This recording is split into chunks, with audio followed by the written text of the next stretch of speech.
Good morning, everyone. Welcome, and I want to make a special welcome to Ministers Jane Philpott, Carolyn Bennett.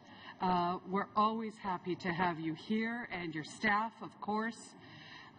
We always recognize that we're on the unceded territory of the Algonquin people, particularly relevant at this time as we're going through reconciliation, and that we're still working on a land claims study. So we heard from the Algonquin.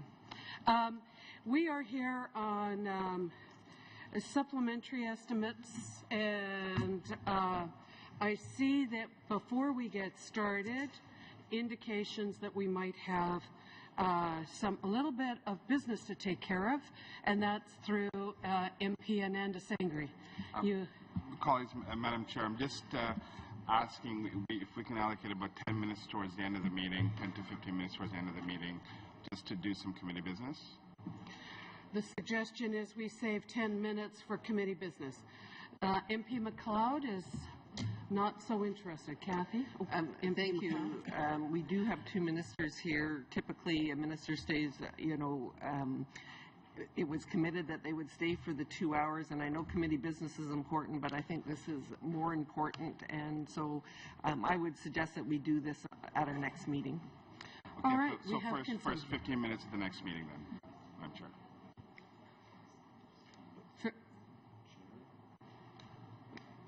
Seems fine. We have agreement. All right. We now have two departments, so I understand what MP MacLeod is we're anxious to hear from both of you. You have 10 minutes each to present, and then we'll go into rounds of questioning, and I would ask MPs to be specific which minister you would like to address your question to. So I'll give it over to you. I'm not sure who's starting, but go ahead. I think I will start, Madam Chair, as the returning regular here. So I'm pleased to be back here today on the traditional Algonquin territory to present the Department's Supplementary Estimates B for the 2017-18 fiscal year. As you know, this is my first appearance before your committee as the Minister of Crown-Indigenous Relations and Northern Development, and so I'm also looking forward to discussing my mandate letter with all of you. I'm also very pleased to be joined by my colleague, the Honourable Jane Philpott, Minister of Indigenous Services, who you will be hearing from shortly. I'm joined by Hélène Larondeau, Deputy Minister of Crown-Indigenous Relations and Northern Development, Joe Wild, the Senior Assistant Deputy Minister, Treaties and Aboriginal Government, and Chief Financial Officer Paul Topple.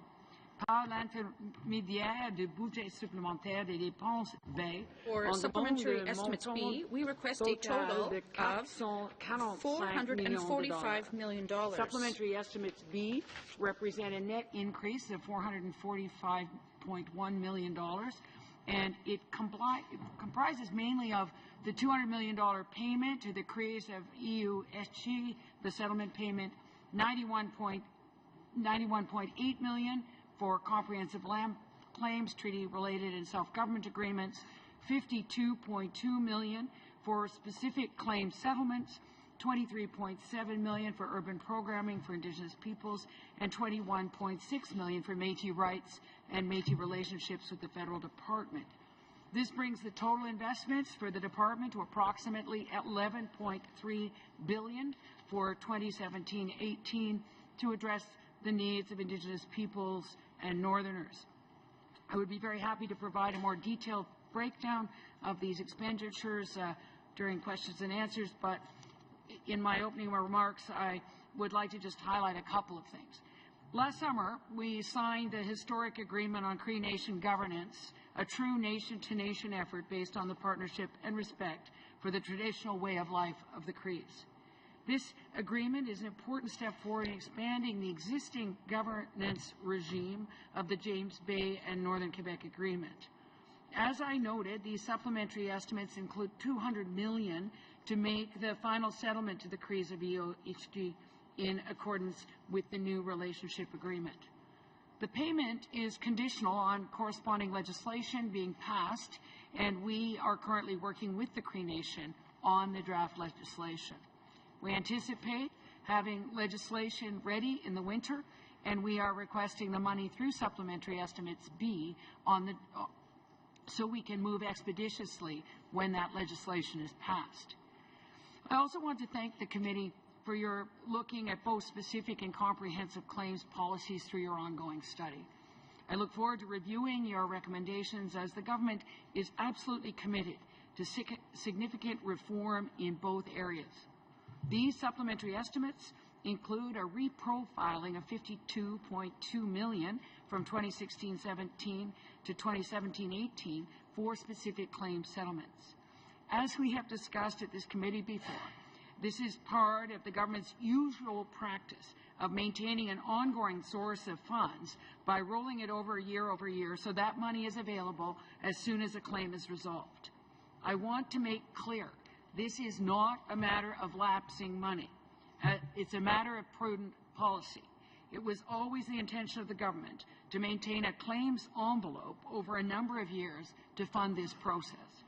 Having the money earmarked for this specific purpose underscores the government's commitment to resolving these claims in a fair and respectful manner. Our government has also heard the concerns First Nations have with the specific claims process. We share those concerns and are working in partnership to identify fair and practical measures to improve the process.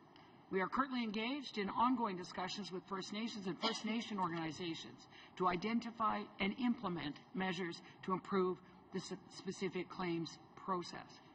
Joint Technical Working Group with the APTN has been working on specific claims process reform.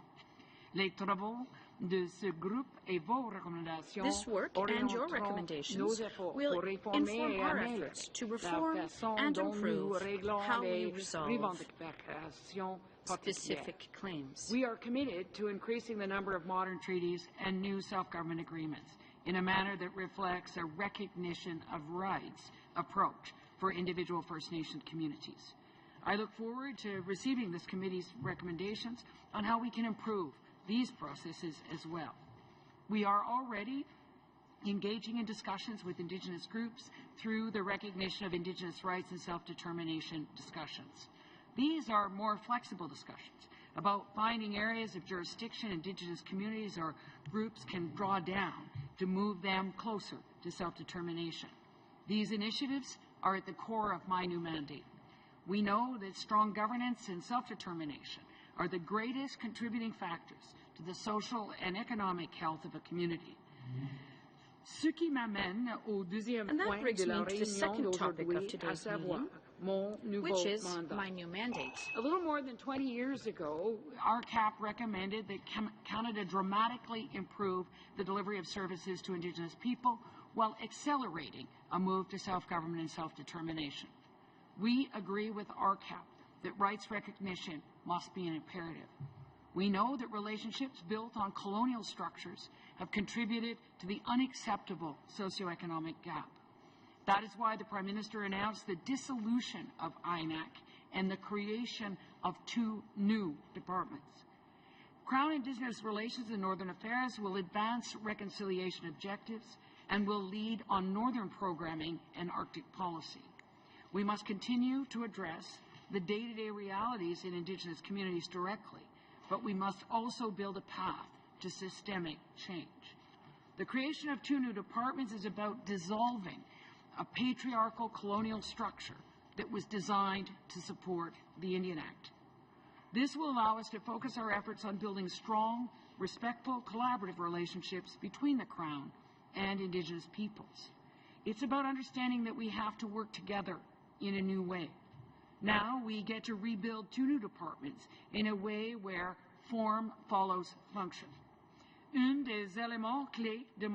key part of my mandate is to lead a consultation process to determine how to achieve this goal.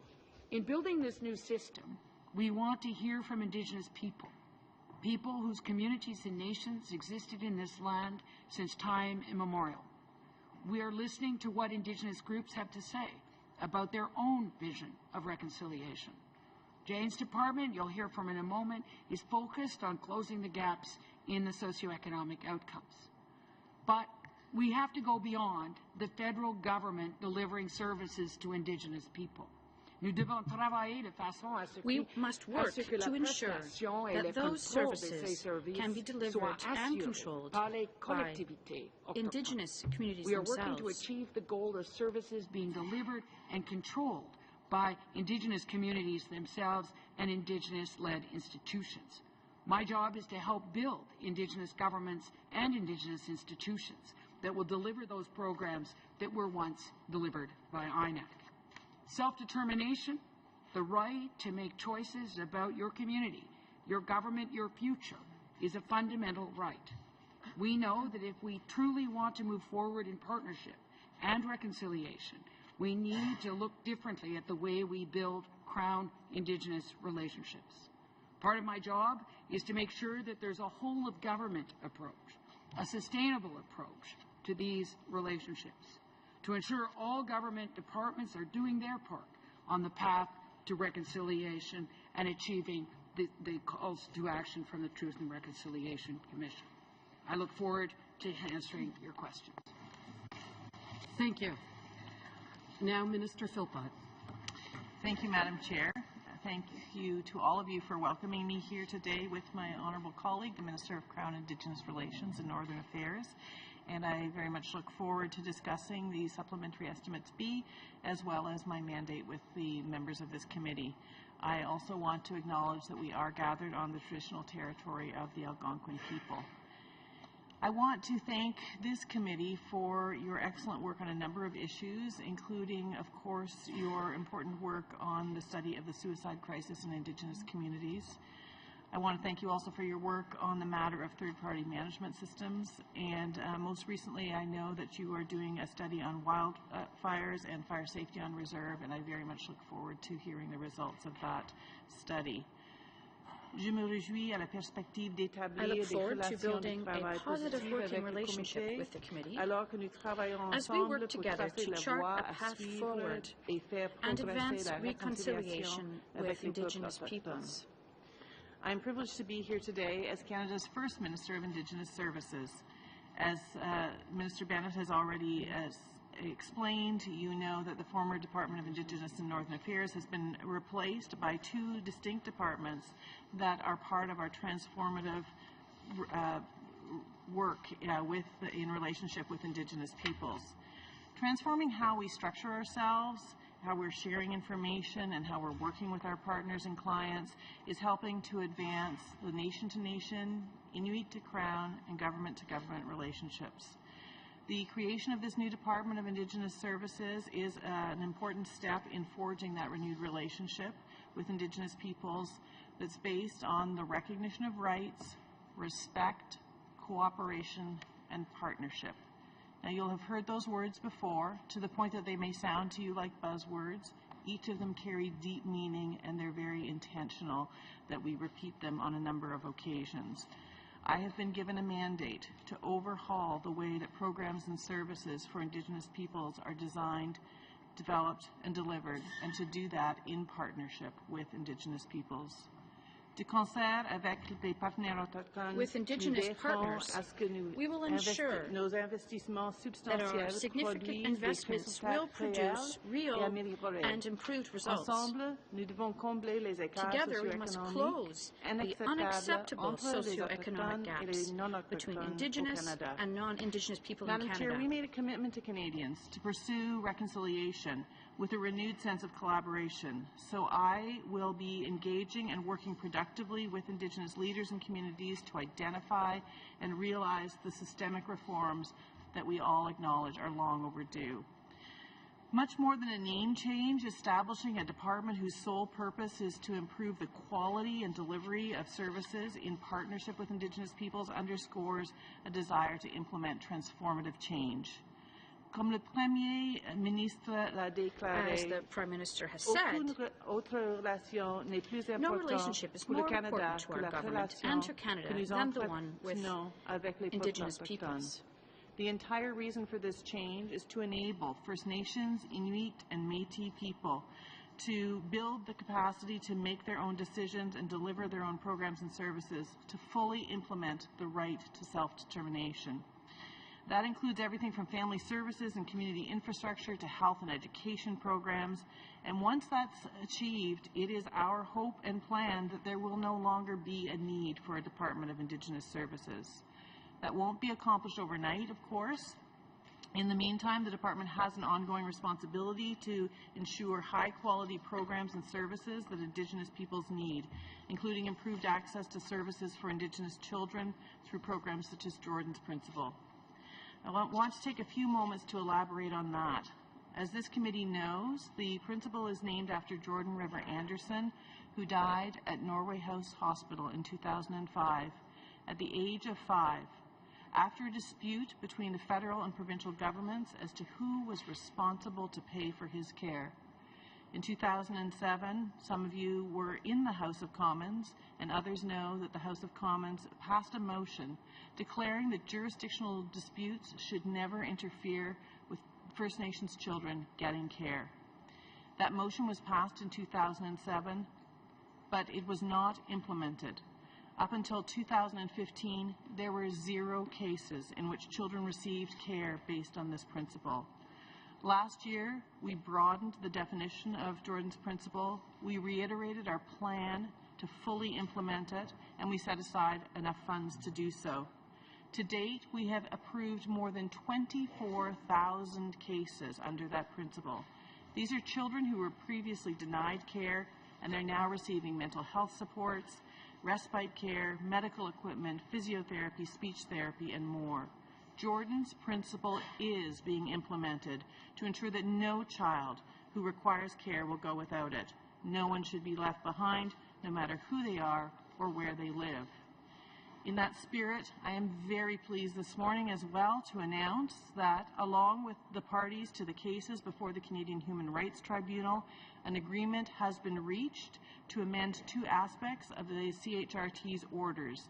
The amendments address the CHRT's May 2017 ruling that the Government of Canada was seeking to clarify in a judicial review application to the Federal Court. As a result, Canada is withdrawing the federal application. Madam Chair, I want to be very clear that how and by whom programs and services for Indigenous peoples are developed and delivered must and will change. We know we must do more and do better. There's still criticism that we are not doing enough and not doing it fast enough. Let me respond in this way. Turning around the effects of generations of historic injustice and systemic discrimination against Canada's Indigenous peoples could never be done fast enough. In my mandate letter, I was directed to leverage the ingenuity and understanding of Indigenous peoples, as well as experts in the private sector, provincial, territorial, and municipal governments, and international experts on service delivery. Working closely with Indigenous peoples and these other important partners, my department officials and I will promote innovative approaches to all programs and services that increase equality of opportunity for Indigenous peoples. We intend to move forward on several key fronts. I'd be happy to elaborate on any of them. Let me itemize a few. We are taking an approach to transform the way healthcare is delivered in First Nations communities. We are working with First Nations to develop and enable their own solutions to address critical issues that are directly impacting their communities. We're developing and implementing an improved response along with our partners to child welfare to make sure that the best interests of the child always come first. This requires a holistic approach focused on prevention, family preservation, family well-being and reunification, community wellness, and we will be discussing this with our partners at an emergency meeting on Indigenous child and family services in the new year. Improving essential infrastructure for Indigenous communities, including housing, is another one of our priorities. Supporting the implementation of a distinct Indigenous framework as part of a national early learning and childcare framework that takes into consideration the unique needs of First Nations, Inuit, and Métis children. We're undertaking a review of all current federal programs that support Indigenous students pursuing post-secondary education to ensure that the programs meet the needs of individual students and lead to high graduation rates. We're leveraging investments in Indigenous youth in sport and promoting culturally relevant sport to strengthen Indigenous identity and cultural pride. Nous promouvons les collectivités autochtones des occasions de développement économique qui améliorent in Indigenous communities that improve the standard of living and quality of life of local residents. Through supplementary estimates B this year, we have funded the new urban programming for Indigenous Peoples initiative that has been designed to assist First Nations, Inuit and Métis living in or transitioning to urban centres. I would be happy to discuss programming in detail. In every instance, we will adopt a rigorous results and delivery approach that translates into real and meaningful changes in the lives of Indigenous peoples. We have an obligation to seize this opportunity for bold change.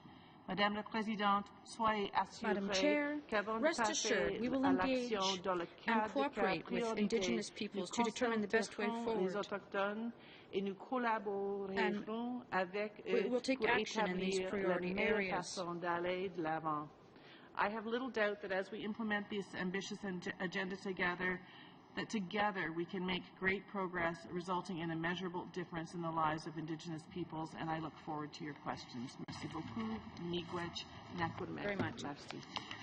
Thank you very much. Questioning opens with MP T.J. Harvey. Thank you, Madam Chair. And I guess I'm going to start my questioning with Minister Bennett, and hopefully at some point I'll have enough time to get both of you in. But I just want to start by saying, I think that both of your opening remarks speaks to the importance of this issue. And I think that Canadians are seized with the importance of this file now more than ever. And I just wanted to say thank you to both of you for your leadership on this file, because it is a difficult file, and it is a file that people are passionate about, and one that's hard to reach solid outcomes in a hurry on. So I want to thank you both as a starting point. And through our travel on the comprehensive and specific land claim study, one of the things that we heard about a lot, especially around comprehensive land claims policy, from a number of Indigenous groups and individuals, is the interpretation. They interpret one of the things that needs to be done as requiring them to extinguish certain rights. Is this compatible with an approach based on the recognition of rights, in your opinion? Thank you so much for the question.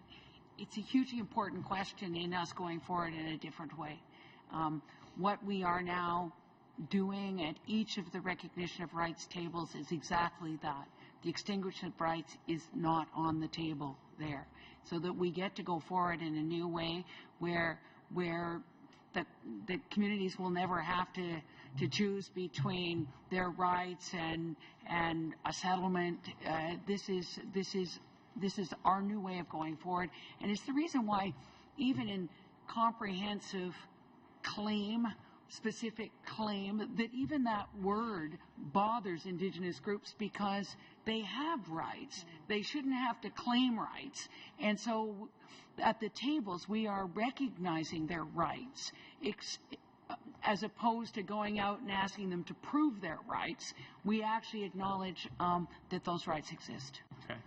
And with your department specifically, how is your department working to ensure that policies such as comprehensive land claim policy are aligned with Canada's obligations under UNDRIP?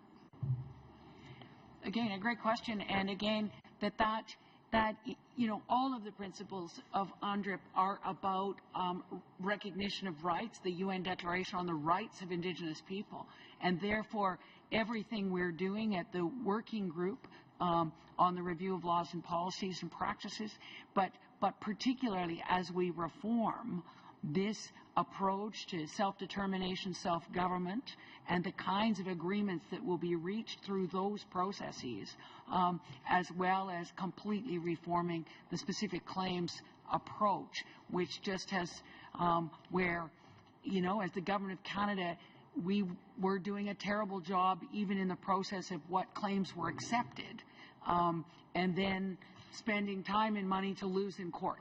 This doesn't make any sense, and so that we are working with Indigenous communities and the AFN on a very specific process to overhaul the specific claim processes. Perfect, thank you. Minister Bennett, could you elaborate a little bit more on how the recognition of rights of self-determination tables are different, will be different going forward from what we've seen in the past, and what type of measurable difference do you think that will make in the long-term outcomes? So I think that there was a consensus that the comprehensive claims process took too long and was too expensive. So I think one of the most difficult meetings I had this year was with Northern Shuswap. 20 years, $30 million later, and they're still not to an agreement. Their neighbor, Shokoting, is at a recognition of rights table and is beginning to work at what jurisdictions they want to draw down as their priorities. So coast to coast to coast, what's happening at these tables, which is over 500,000 Indigenous people represented, is having a look at things like education, like the Anishinaabe education agreement, like child welfare or health or a fishery with the coastal First Nations, that each of these nations are actually coming together now, reconstituting as like-minded communities to actually work together to draw down their rights in the way that they see fit. Okay. My next question, I'm going to start with Minister Philpott, but I'm going to actually ask that you both answer it because of your past tenure on this file specifically as well. But this week we learned about a third-party manager being chosen by Kashechewan First Nation that has pleaded guilty to misappropriating funds from their community. Can you tell us what is being done on this case and how we can ensure that this is not repeated in the future? And the context of the reason why I wanted to get that question in there is because I have an Indigenous community in my riding that's been in third-party management, and I've seen some of the struggles that they've dealt with over the past 10 years. And, you know, it's spawned its own subset of problems around affordable, sustainable housing, around transportation infrastructure on reserve, and water quality. So I'm just curious if you could both elaborate on that. Well, thank you for the question. And this is a terrible story. What took place in Kashechewan is absolutely been devastating for the community, a community that's already faced a number of challenges. The background of what took place and led to that is rather long and complex, so I'll try to shorten it. But for a variety of reasons, they were led into a circumstance where under the current policies they were obliged to enter into third-party management. They had an opportunity then to choose which organization they wanted to work with, and Krupi Consulting was one of the groups that was on the list. They had already had previous relationships with Krupi Consulting on other issues in the past, and obviously I don't know the details of why they made that decision, but the Chief and Counsel at that time chose Krupi Consulting to be the group that they would work with under third-party management. The only thing that brings me a small measure of reassurance in this is that apparently it's extremely rare that the kinds of things that took place there happen in third-party management, regardless of whether it's, as we all know, it's not an ideal policy.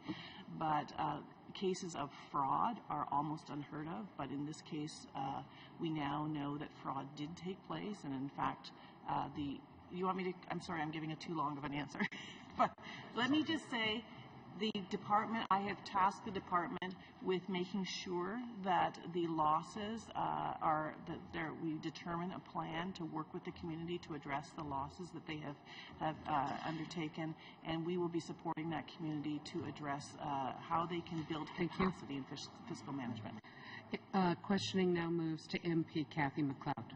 Thank you, Madam Chair, and I'm hoping to get in 3 questions, so if you could signal and cut at 2 minutes and 4 minutes, that would be very helpful. That makes sure I get in the different questions I would like to get in, and they will be focused for Minister Bennett.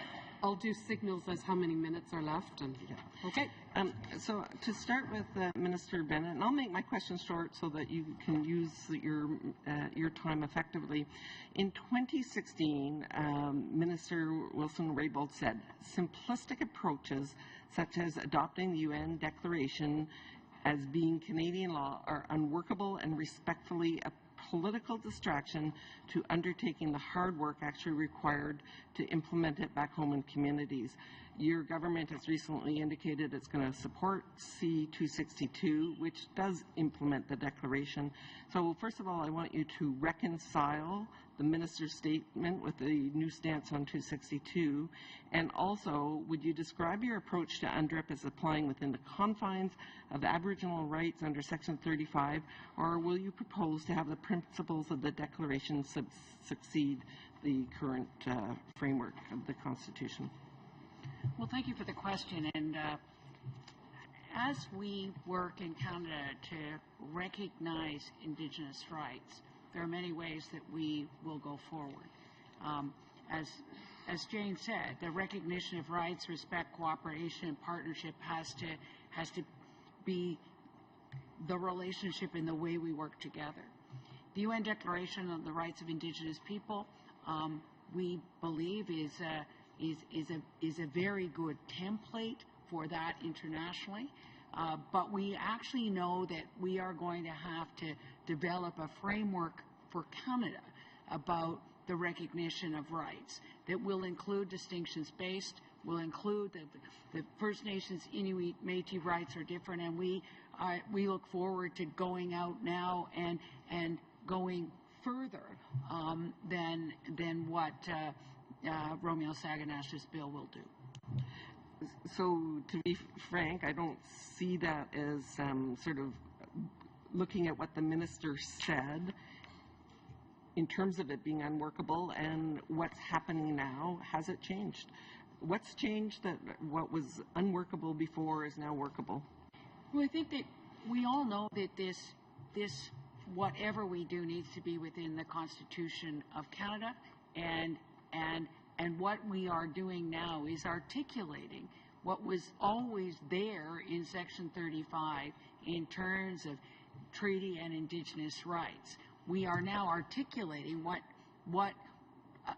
was the spirit and intent of those treaties, and the way we go forward actually making sure that Indigenous rights are understood here in Canada, and that's the way forward. Sorry, we're already at 4 and they've only let me get in the 1. So Article 19 of the UN Declaration suggests the government get the free, prior and informed consent before adopting and implementing legislative measures that will affect them. So can you illustrate for us how you would apply this provision? So is it going to apply to laws of general application, which of course means all Canadians, or only to laws that are exclusively related to the First Nations? So I think this is a very important thing for everyone to get an answer on. Well, I believe that the issue of free, prior, informed consent is hugely important, and it was intended for those laws that affect Indigenous people.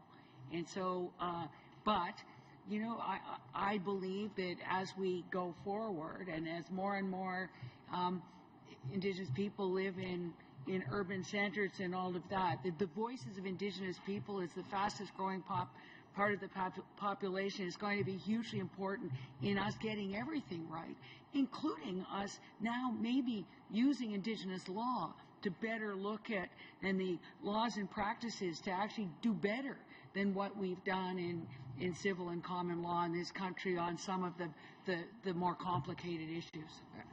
Okay, so Article 26 says that Indigenous people have the right to their traditional lands, territories, and resources. How do you intend to implement this?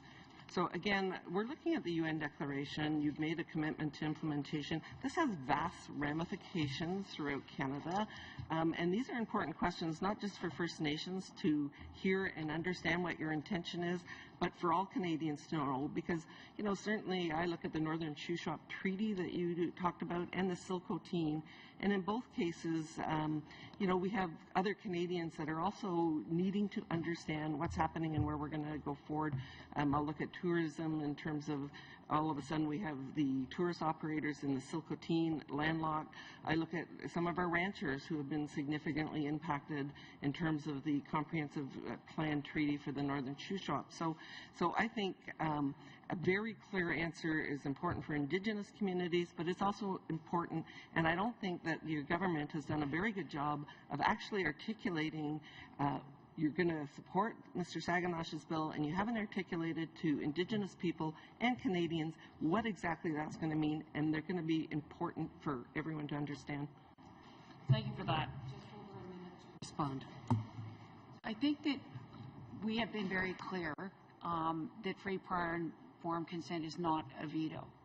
That free, prior, and informed consent means you have to work very hard at the very earliest part of a project to try and work together to find an outcome that is mutually acceptable. That is the way that Indigenous groups are seeing themselves in the project. This do see it as a veto, though. They do see that. I think that the National Chief has been pretty clear that it's not a veto. 30 seconds left. Thank you. So again, I think before supporting 262, a very descriptive of each article, what it's going to mean, how you plan to implement it, because with 262, we recognize it as a very important document. We recognize that there's many things that needed to be done, but the actual implementation, as the Minister said, I think needs to be articulated to Canadians because it's hugely important what you're saying. I think as we move forward on a recognition of rights framework, those consultations that we will have not only with Indigenous people but with all Canadians will be hugely important as we move forward to decolonize and actually explain to Canadians what Indigenous rights really mean and why it makes this country stronger. Thank you. Questioning moves to MP Charlie Angus. Thank you, Chair. It's an honor to be at your committee. And it's an honor to have the two ministers who have enormous respect for the hard work that you do. And I don't want to sound, if I'm going to be gruff this morning, but since I only have 7 minutes and we have so many things to talk about, I'll try and keep things moving.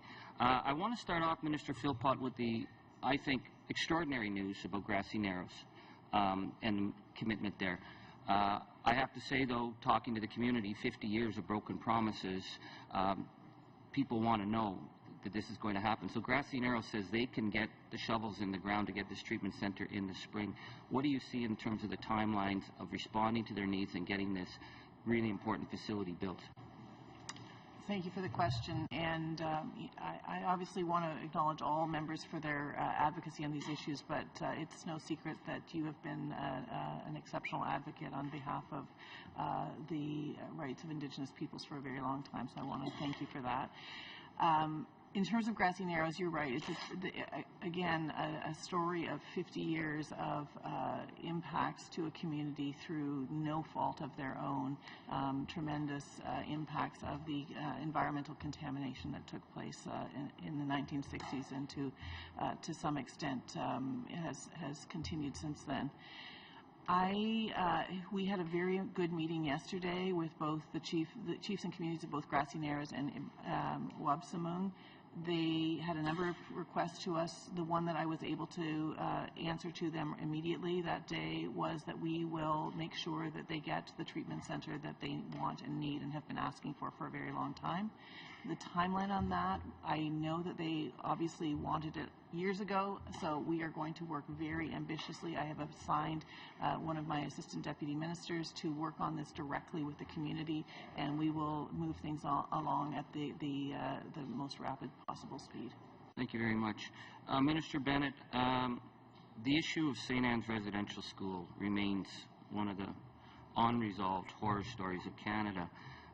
And yet we have lawyers for your department in provincial court fighting survivors on cases, and the factum of the federal government says that the right to procedural fairness is not applicable to residential school survivors.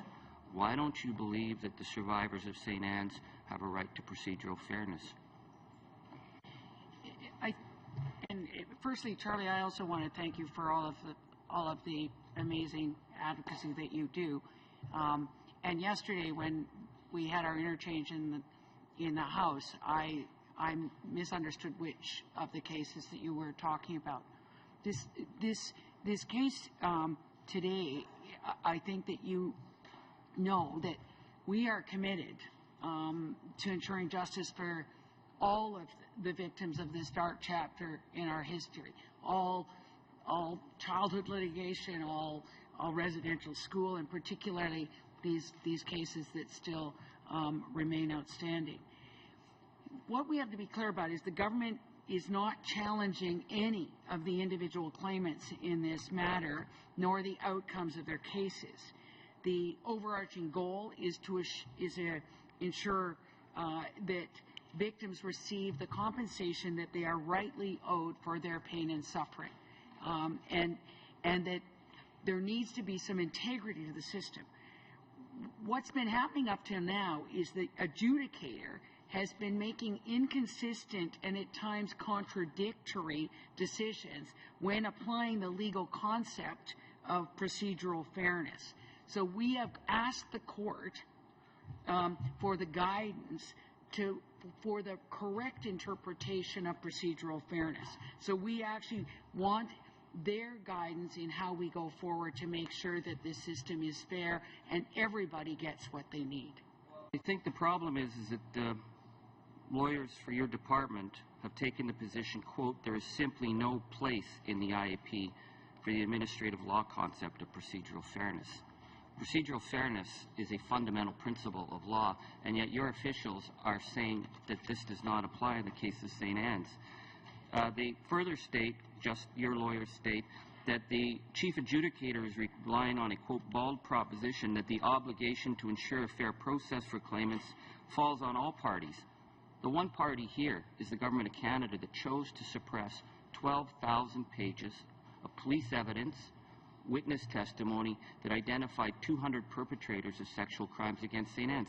The other party are the survivors who have no resources.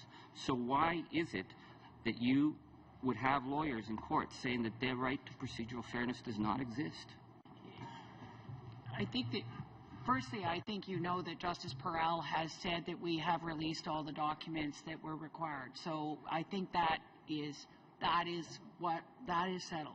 I think what we are in court now doing is determining what is the application, or what is the actual definition that could be implemented on procedural fairness in cases, because of the adjudicator using it differently in different cases, and we need guidance so we can achieve fairness for everybody.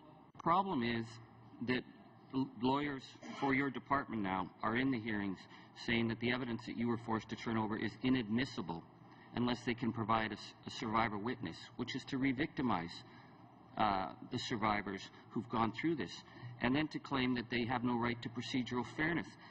Minister, this goes back to the decision that was made high up to suppress evidence. And for the life of me, I cannot figure out why this was allowed to happen. When you had the names of the perpetrators, when your officials knew who they were, and you had cases thrown out because your lawyers said those survivors had no credibility because they weren't believable. When you had the names of the perpetrators, why? Why would Canada do that? Very short answer. I believe that Justice Perel has made it clear that all the documents that were required or all that they expected have been submitted. So, and I think there's complicity. And the question is the complicity of Canada. Why? So, the law is the law, and we are, in so many cases, Charlie, we are going way beyond what the law asks us to do. In so many cases, whether it's Anderson or, because Labrador and Newfoundland weren't in Canada yet, we are settling that case. I believe that our approach as a government is to do the right thing, not to just do what the courts tell us to do. In fact, we are spending as much of our efforts getting out of court to the negotiating table. So things like the 60 Scoop, get language and culture, get apology, get commemoration, get healing, that those are things that courts can't award, and that's why we're trying to get out of court on as much as we can. Thank you. Questioning now moves to MP Anand Sangri. Thank you, Madam Chair, Ministers, and colleagues. Welcome this morning. With respect to Inuit Health Branch, and I know, Minister Philpott, in your mandate letter, there's specific wording with respect to incorporating some outcomes, patient-driven outcomes, for Indigenous people within your department. How do you see the Inuit Health Branch working with you and your department to formulate the outcomes that we're looking for? Thank you. That's a great question. Perhaps I can start by clarifying. So the actual name of the branch is called the First Nations and Inuit Health Branch, and up until now it has been with Health Canada, and I had the privilege of serving as Minister of Health before and working with the branch. As you know from the Prime Minister's letter, our mandate letters, that Minister Bennett was asked to go out and talk to appropriate parties about the idea of the new Department of Indigenous Services taking on responsibility for what we'll call FNIB, which is the short form for the branch. Minister Bennett can provide you more details about that, but this was a welcomed move, and we look forward very soon to be able to formalize the transfer of that branch over to Indigenous Services. I think your question, though, was more alluding to sort of what's our approach going to be, and I mentioned this briefly in my comments, but in every sector of our new department, we are really working towards the recognition of the right to self-determination. And as it relates to health, there's some really interesting and encouraging work happening in places like Anishinaabe Nation in Northern Ontario. For instance, you may have noticed that we recently entered into a tripartite agreement with the province and with Anishinaabe Nation and ourselves to move to a system where the health systems for those peoples will be delivered, planned, designed, controlled by First Nations for First Nations. So this is the kind of transformation that we are seeing more and more across the country, and I have lots of other good stories I could tell you, but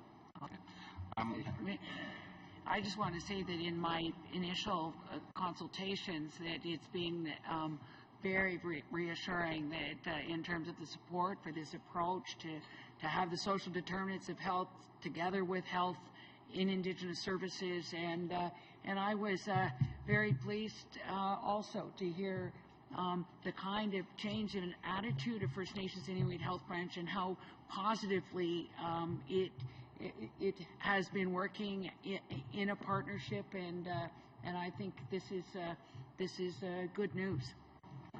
And on that, with respect to Jordan's principles and how health is a key component of that, can you advise us as to, because you had indicated 24,000 situations have been invoked, Jordan's principles have been invoked at least on 24,000 occasions. Can you give us an indication as to if you're satisfied that it is being invoked in virtually every situation where it should be invoked? Another great question. So I would say I need to salute all of those who have been involved in rolling out the full implementation of Jordan's Principle. This has been really important work, and obviously Indigenous leaders have played the biggest role in this, but the officials at First Nations Inuit Health Branch have worked very hard to make sure we appambitiously make sure that the message gets out. And this was a challenge. Again, it was going from a world of denial of rights, denial of approvals, to a world where we're saying we're ready to grant approvals, and how do we get the word out across the country? So every time I speak to chiefs now, I make sure that they know about Jordan's Principle. There's a 1-800 number. We have actually, the branch actually has done work to try to make sure that the new definition is very clear on the website, that everyone knows about it. They're holding training sessions for officials where hundreds of officials are gathering together to understand what it means, where we are making sure that if there is a denial, that it has to go to the very senior levels of my department to confirm that there is no possible way that we can approve the case. And I'm very happy to say that we had well over a 99% approval rate. 24,000 cases approved so far. I don't think that's the end of it. I'm sure there are thousands of more kids out there. So please help us spread the word. This is really important, and kids are getting care, and it's changing people's lives. Thank you, Minister Philpott. Minister Bennett, with respect to UNDRIP, I know it came up a bit earlier, and I think in New York earlier this year, you were unconditional in supporting or committing our government to supporting UNDRIP. Can you tell us why it's important for us? Why is it important as Canadians to really lead on this issue?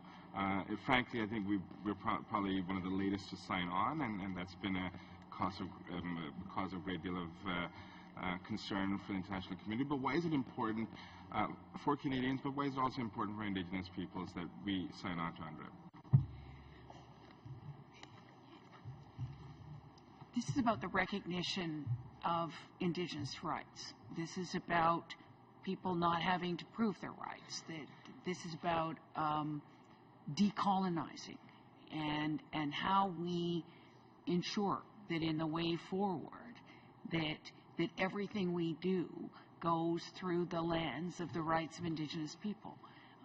It also helps us to teach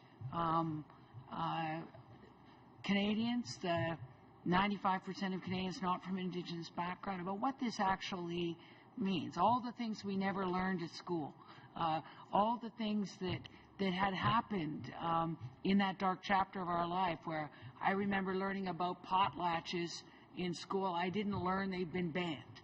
I didn't learn that people weren't allowed to speak their language, that had their regalia taken from them. And so I think that and even as we reform the child welfare system, that together with the Convention on the Rights of the Child, we have these two UN tools that will help us say that decisions about children, as Dr. Philpott has now framed her work, is about the rights and well-being of Indigenous children and youth. They have a right to be raised as Indigenous children, and that will frame this really important overhaul of the child welfare system that Dr. Philpott is doing. Questioning now, we move into the 5-minute round, so we start with MP Wah. Thank you, Madam Chair. 2 departments, more staff, more money, or give me an indication how many more staff we have now, how much more money, and can you just give us a quick update? Obviously, you've split into 2 now, so that means you're hiring more, and how much does that cost? So one of the corrections I will make is that we are not splitting a department in 2. We are dissolving a department because all the great people that worked in our department had one burden on them. They worked for INAC. INAC is no longer to exist. And we will build 2 new departments, bottom up, form following function, as we said, so no based on the needs. So what the bulk of the money in our department is in the grants and contributions that go to community. Okay. We need some people to do that, but we are determined that as we rebuild these 2 new departments, well, and there's eventually 2 new departments then, right? 2 you new just said that. Hmm? So you just said there's 2 new departments. So yeah, that's more, right. Okay, so and how one many of them more isn't staff? going to exist anymore. Okay. So no more staff? So our job is to get this job done. My job is to help accelerate the process to self-determination and Indigenous-led institutions and governments, we know that. such that Jane's department doesn't exist anymore. So no more staff, or do we have new staff? There will be in a transition the need for people to oversee the transition. Okay. But I promise you, the bulk of the money goes to community and in grants and contributions. I don't know, maybe good. Paul, you have pretty impressive numbers there, I think. Do you, Paul? I think to answer your question, regardless of any organizational change, there is costs associated with it, whether in the private sector or in the public sector. Yeah. And therefore, it will be presumably an incremental cost before we achieve the objective of eliminating the expenditures associated with one complete department. Okay. How long would that take? Well, I think that it depends upon how fast a number of elements unfold. As Minister Bennett said, the degree of acceleration under our various rights and reconciliation tables, the amount of sectoral transformation that Minister Philpott said through sectoral agreements under education and health will all contribute to it. The timing will be a combination of how fast we can move along with the pace of the communities themselves. So I can't give you a clear answer, but the intent is clear. Well, the intent's all, yeah, okay, thank you very much. We'll go to transparency. That would be, Minister Bennett, would you, is that your department? Or now are we, oh, that's Philpott. Okay, so we've heard reports of people calling INAN being told that their issue falls under the other person. I'll phone you and you say, no, it actually is Minister Bennett. So we've heard some of that with this new approach. So people are falling through the cracks. How are we tracking this? Because we've heard people are phoning and they're being told to go elsewhere. Well, I assume you're referring to people phoning our ministers' offices. The department, I know. Or the department. Yep. If you hear of a specific case where someone has fallen through the cracks, please bring it to my attention. Okay. So you've had none of that? It's understandable. You probably know from your own constituency office that people call sometimes about a provincial issue and they need to be referred elsewhere. So it's not unreasonable that one might call a department and realize you've called the wrong department, but obviously we expect our officials and our ministers' offices to reallocate those calls appropriately. So, Minister Bennett, you've gutted the First Nations Financial Transparency Act. We've got 2 lawsuits in my province of Saskatchewan right now. Onion Lake, along with Thunderchild. We have 2. Thunderchild just within the last week. So how's it going? We've had the transparency. I know you were talking to your staff there. So I'll take this question if you don't mind, because this falls on the fiscal relationship falls under our department. I want to start out with a couple of principles to say that I believe that all Canadians and all responsible governments recognize that matters like transparency and accountability are absolutely essential, and so we want to acknowledge that up front. And I also want to say that in terms of the fiscal relationship we have had with Indigenous peoples, I think it would be fair to characterize our relationship in the past as patronizing, punitive, and regressive. Our new relationship with Indigenous peoples is based on a recognition of rights, including the right to self-government, and it's based on the kinds of things that we talked about before. Sorry. Questioning now moves to MP Zahid. Thank you, Chair, and thanks to both the ministers for your leadership on this difficult file. My first question is for Minister Philpott. It is in regards to mental wellness. Minister, it feels like hardly a day goes by when we don't hear about another instance of a suicide in an Indigenous community or a suicide pact between young people. So as you know, we recently completed a study on the suicide crisis, and we heard from witnesses that there is no single solution. We know that this will require a concentrated effort across all levels of government and even beyond government. So can you please tell us what is being done to ensure that we foster hope in these communities and provide access to service for improved health and the well-being of the Indigenous communities? Thank you for the question, and once again I want to thank you, the committee, for your work on this. I'm sure that that was a heart-wrenching experience for you to hear the testimonies that were part of that. And thank you for your report and recommendations. I hope you've had the opportunity to review the government response to the committee's report, because I think that kind of frames how we really do see our responsibilities as it relates to the mental health crises that are faced by Indigenous peoples. And the way that we framed that was really in sort of 3 main broad categories. The first is that you have to get those urgent, immediate responses to communities, particularly when there are times of crisis. To that end, there have been tremendous investments and a lot of work that has gone into making sure, for example, that we've quadrupled the number of mental wellness teams that are available for First Nations across the country to be able to get to communities quickly. We've made major investments through Jordan's Principles. We are using a First Nations-led approach called a Choose Life program that many First Nations communities in Northern Ontario are using. So that is allowing that crisis response and to enable access to mental health workers. But you need to go down to that next layer, which is the social determinants of health, because we will not address the suicide crisis until we make sure that kids can get a decent education, they can live in a decent house, have clean water, and all of the things that give kids hope for the future and make them believe that life is worth living. So that's a huge part of that's essentially all of what my department is doing, is enabling what it means to be healthy both mentally and physically. But even deeper than that is the work of Minister Bennett's department. That's the third foundational layer, that people lose hope when they have no control over their lives. And First Nations, Inuit, and Métis people in this country have not had those rights recognized and implemented fully. And so when people are enabled to determine the course of their lives, to have control over their lives, that's actually what is the grounding of addressing these terrible mental health crises. So that, again, I could elaborate, but hopefully a question. My next question is on the education. Minister, just yesterday, census data was released which showed that the high school completion rates are increasing for the First Nations, Inuits, and Métis. We also learned that there were gains in attainment of the post-secondary education. So this is a very positive step in a very right direction.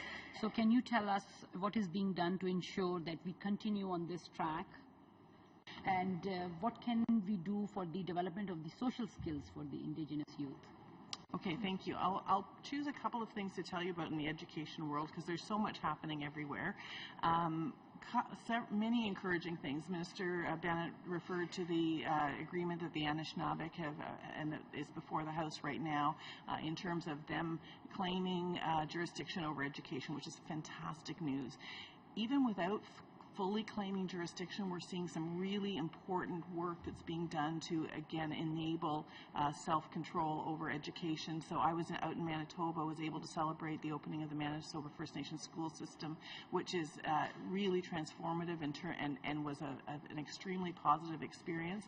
The other thing I want to touch on briefly is just to let you know that there's some really fascinating work that's being done across the country at a table of regional representatives around education, and we are actually co-developing an approach to the transformation of education for First Nations across the country. So this is work that is essentially the first of its kind, and I have to salute again First Nations leaders and our officials who are working at that co-development table. They will be preparing a presentation to the government to recommend how they would like to see education transformation take place. I think my time is up. Yeah. Madam Chair, I just want to tell one little story, which is questioning now moves to MP Viersen. Thank you, Madam Chair, and thank you to our guests for being here today. Minister Bennett, my questions will be for you. Chief Billy Joe Lubican from Lubican Lake, he lost his daughter Bella Lubican in 2005. He's in constant contact with me about that particular case. I was reading in your mandate letter that one of the bullet points in there is to lead further work to address the number of missing and murdered Indigenous women and girls across Canada, and be the lead minister in collaboration with the Minister of Justice, the Minister of Status of Women, and the Privy Council's office, supporting the national inquiry into missing and murdered Indigenous women and girls. Would you acknowledge that you bear the responsibility for the success or the failure of the murdered and missing Indigenous women's inquiry?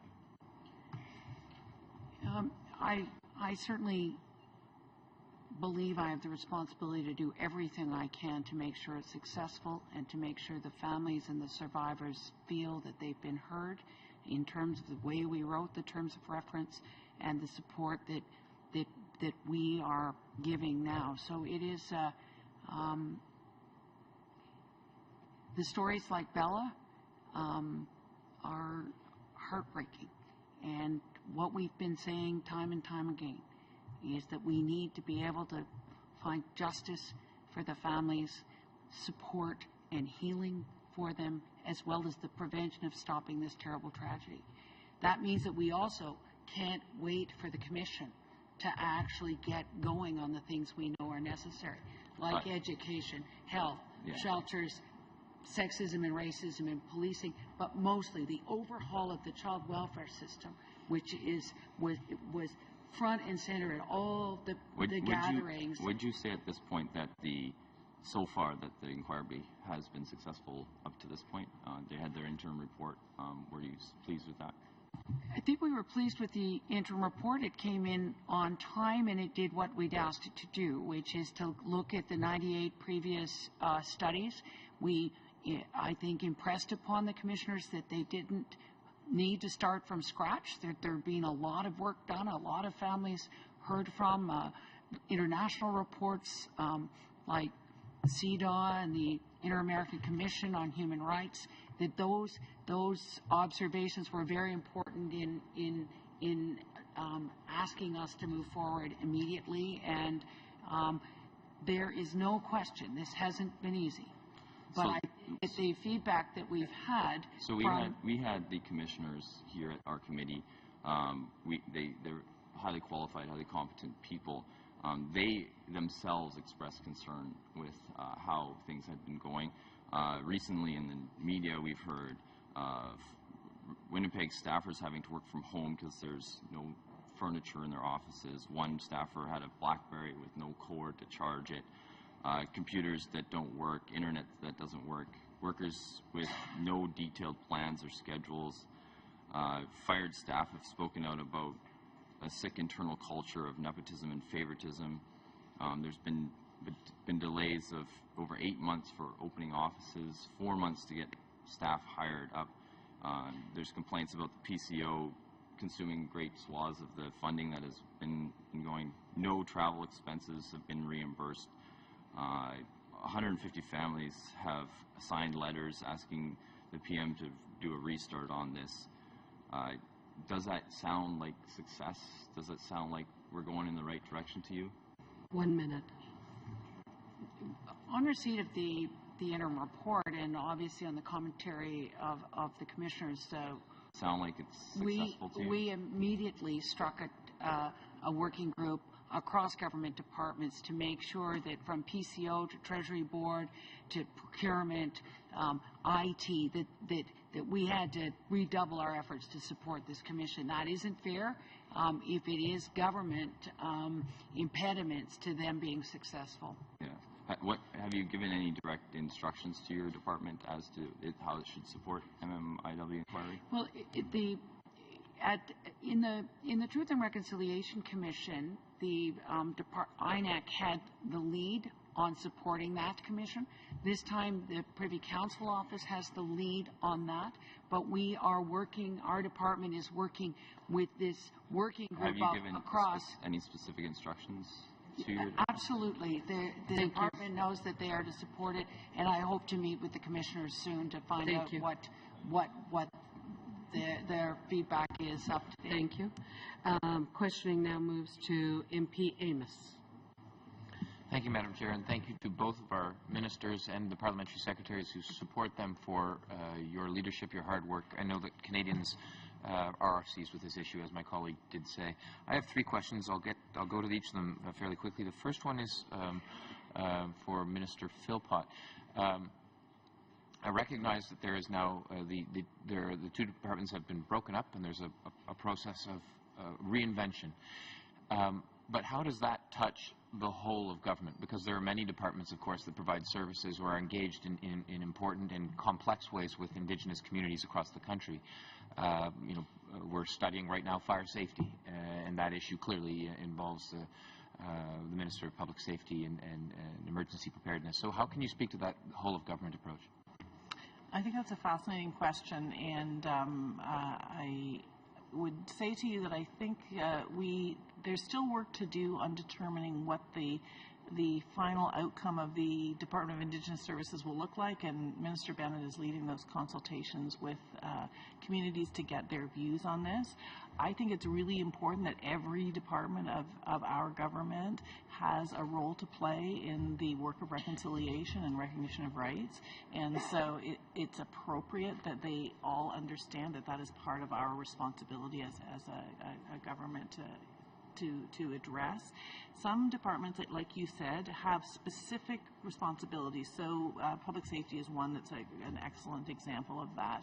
And Minister Bennett will be asking communities, what's your feeling as to whether that, police services or emergency services should reside with public safety, or do you have another view as to how they should relate to Indigenous services? Up until then, where services like that do reside with another department, we work in close collaboration with them. So I hope you will hear in your studies, this fire safety study is incredibly important, and I hope you will hear that our department is working very closely with the Department of Minister Goodale in terms of responding and improving fire safety and emergency services. And I think, Will, I'd just like to say that in my mandate as Crown-Indigenous, that includes being able to be someone that can correct and accelerate the work of other departments on things like the calls to action, on things where we need to be better collaborating. And the deputy actually chairs a committee of deputy ministers on reconciliation, and that is, that is seriously maybe you don't chair. No, I don't chair. But it is a matter of making sure that the deputy is there at that meeting, being able to push. I don't chair to be able to bring all the issue forward and have my colleagues chairing to make sure that we actually have a whole of government approach. Okay, thank you. Shifting to the issue around a new process around rights recognition, new forms of negotiation, opening different types of tables where Indigenous communities identify interests and their discussions that advance. Obviously, in the riding of Pontiac, the entirety of my riding is territory of the Algonquin Nation. I work hard to try to engage with them. But it's not just the Indigenous peoples in my riding who care about this process, and I'm sure this question applies across the country. I have many constituents who ask me, Will, how's it going in engaging with the Algonquin peoples? How can we be involved? How can we articulate our desire that this relationship be strengthened? So I wonder, what role is there for non-Indigenous peoples in these kinds of conversations, and how can they be engaged? That's a great question. I think that it might be an opportunity, Will, also for us to let Joe Wild explain the kinds of processes that the waiting queue of people wanting to form tables. 27 people still want it. We've got 50 going, 27 more ready to come. It's very interesting. But on the issue of reconciliation, whether it's the Federation of Canadian Municipalities, there is just so much interest in how to get this right in terms of sharing water systems, sharing can 2 and 2 make 5? Can the neighboring Indigenous community and the neighboring municipality work together on these things that are of joint interest? Even in areas, Mr. Doherty's area in Prince George, where the Highway of Tears meant that those 2 communities had to come together on something hugely disturbing to both, and they worked together extraordinarily well. Joe. We will now go for the 3-minute question to MP Angus. Thank you, Chair. Minister Philpott, I've been looking at the list of where approvals have happened with Jordan's Principle, but I see 0 in the far north. So does First Nation and Inuit Health Branch apply Jordan's Principle to Inuit children? So thank you for the question. In fact, this is a discussion that we have had. It was Jordan's principle, you may recall, when it took place in the House and initially was perceived as a motion, if I'm not mistaken, was around the matter of First Nations children. We obviously have responsibility in the branch to address the health needs of Inuit children, and we are working in close collaboration with Inuit leaders around this. We, to date, are not hearing that they have faced tremendous challenges in the same way that we are hearing from First Nations, but my obligation is to make sure that the peoples for whom we have responsibility to ensure health services are getting the health services they need. So Jordan's principle or not, the underlying principle of no child should go without care on the basis of jurisdictional disputes, I believe, applies across the board. Well, because in the tribunal ruling against your department in May 26, 2017, said that still, in regards to Jordan's principle, that your department was working on, quote, a calculated, analyzed, and informed policy choice based on financial impacts and potential risks, rather than the needs or the best interests of First Nation children. That was what the tribunal found against your government. So, will you say that you will apply Jordan's principle to Inuit children and to non-status First Nation Indian children as well, who were identified under the Human Rights Tribunal? Will you extend that? It would not be my place in this setting to make that commitment because that is a conversation that I need to have with Inuit leaders. I speak with Natan Obed and other Inuit leaders on an extremely regular basis. This is not something that has been raised as a concern. Obviously, if it were, I would proceed with that conversation, but as I said to you, my commitment is to make sure that Inuit children, like First Nations children, should get access to the care that they need. They should never be denied care on the basis of a jurisdictional dispute, and we will remain committed to that principle. Thank you. I look forward to hearing more on that, because when I see 0 children being approved, I can't believe that suddenly that they're not in. Now that may be what you're seeing there is it may be related to the fact that in territories, healthcare delivery is delivered by the territories through arrangements that we have with them. You'll also see that there aren't cases, or there may only be 1 or 2 scattered cases, I think, in British Columbia, and that is because we have transferred responsibility to the British Columbia First Nations Health Authority. That concludes our time for that round, and we're moving on to MPNN to Sangre. Now we're moving back into the 7-minute round, and then we'll continue to work through the process. Gary. Madam Chair, I'll be splitting my time with MP Tutu. So, Minister, I know you had, Mr. Philpott, I just want to quote you, turning around the effects of generations of historic injustice and systemic discrimination against Canada's Indigenous peoples could never be done fast enough, and I think you're absolutely right. Can you tell us some of the challenges that you see ahead as your department develops, and also trying to ensure that the frustrations that people have confronted and faced over the years, they're given confidence that we're going to be moving forward in the right direction? Oh my goodness, I'm going to need a lot more than 3 minutes for that, so we'll have to have a further conversation. The challenges are enormous, as I indicated earlier, because we're essentially addressing generations worth of discrimination.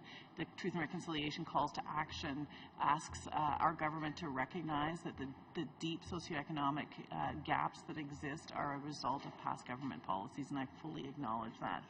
So changing those policies does take time, and that's part of the responsibility of the working group of ministers on the review of laws and policies. But let me just give you a couple of concrete examples. I'm surprised no one's asked about water. Be happy to have a conversation about water, but that's a perfect example of how I wish I could snap my fingers and make sure right now that every First Nation in this country on reserve had access to clean drinking water. The challenges related to making sure that we fulfill our commitment to make sure that all long-term drinking water advisories on reserve will be lifted in a 5-year time frame, that is not something that can be done instantaneously, because as intelligent people will understand, it takes time to plan what a water system needs to look like. It takes time to make sure that there's an operation and maintenance plan, to train water operators, and it takes long-term funding, which we have provided and had never been provided in the past. So we will get that work done. We can't do it instantly, and we're working on that issue and a number of others to find ways that we can accelerate it as quickly as possible. I'm going to yield my rest of my time to PT2. Okay, thank you, Madam Chair. MP22. Thank you, Madam Chair, and thank you, Gary, and welcome both ministers. I think I'll start off by just saying I congratulate both you and the government for dissolving the entrenched paternalistic colonial structure that I think everyone in this room recognizes was a challenge dealing with, and I'm very optimistic to looking for some change in that approach. I guess my first question, no one will disagree with me that Inuit are Indigenous people, of this country, and so I guess my question for Minister Philpott is just, when you talk about Indigenous services, I mean, what specific services? I mean, there's some that specify First Nations, but just like to get an understanding for my benefit and for knowing where to go is, what specific services for Inuit and Nunavut that will deal with under your new and improved department. Thank you, Madam Chair. Thank you. It's an excellent question, and as I indicated earlier, we work very closely with Inuit leaders in our work here. In fact, the Prime Minister established something called a permanent bilateral mechanism, and so we signed almost a year ago now an agreement between the Inuit, Tipperary Kanatami, the representative of the 4 Inuit land claim organizations and governments, with our government on an Inuit Crown Partnership Committee. That is one of the tables that really drives our work forward in terms of setting the priorities of what Inuit want us to work on most urgently. So as it relates to my department, I can give you a few examples of that. One that I'm really find enjoying because it's so important is the work that we're doing around our commitment to eliminate tuberculosis in Inuit Nunavut. This is something that's a very, very long time coming. We've put together a task force within that committee that is I've asked them, and Natan Obed has also commissioned this task force to come up with a very detailed plan as to how we're going to eliminate tuberculosis and what it's going to take. It's going to take things like housing. We have a really interesting approach to how we're working with Inuit on a specific housing strategy for them. So there is a whole range of services within our department. I acknowledge in the past Inuit have not necessarily known what their role is in terms of services, and we are making sure that that is clarified going forward. Okay, thank you, Mr. Philpott. I guess one of the other things, I mean, and I think, and it was mentioned earlier in comments that there are some areas, because Nunavut, under the Land Claims Agreement, there's a public government established under that modern treaty, and they're responsible, the territorial government's responsible for providing some of those services. So, like healthcare and education and housing. So I'm just wanting, you talk about working with Inuit leaders, but is there also a committee that you're working with the territorial government as well, that they're not being left out of the picture? Thank you, Madam Chair. You have 1 minute. Okay, so I would say yes, we are working with territorial governments, and in the case of 2 regions of Inuit Nunavut, we're working with provinces that are associated. So an example again is the tuberculosis task force, where the government of Nunavut is intricately connected to the process. And again, we are looking not only a distinctions-based approach in terms of the distinctions of Indigenous peoples, but even within Inuit Nunavut, as you know, there are the 4 regions. And so when we look at something like housing, we developed a really innovative approach to being able to deliver housing support directly to Inuit corporations in some cases, but we were told that in the case of Nunavut that wouldn't be necessary, and that has worked effectively, and we are always trying to be very flexible in our approach. 10 seconds left, sorry. Okay, thank you. Then I'll go very quickly. Just on your priorities, you mentioned transforming the way healthcare is delivered in First Nations. And in your mandate letter, it talks about how it delivers health services to Indigenous peoples. So I just want to make sure that that may have been just an oversight, that Inuit Indigenous peoples are included in that. Thank you, Madam Chair. Thank you. I'm sorry, I'll have to save the response for another opportunity. But questioning now goes to MP McLeod. Thank you, and I have a comment, a request, and then a question. So I guess first my comment in response to my colleague Kevin Waugh, I would suggest that a patrilineal approach is for a secret table in Ottawa with chiefs and government, as opposed to something that gives First Nations the tools around transparency, is the exact opposite of patriarchal. It is actually giving community members important information. So I do want to just make that comment. The next is actually a request. I think both of the ministers, more than perhaps many people, understand how challenging things are and can be in the north. They know that there's been $5.6 million spent on a rink outside that's the Heritage Minister indicated was going to go to somewhere in Ottawa, Vanier.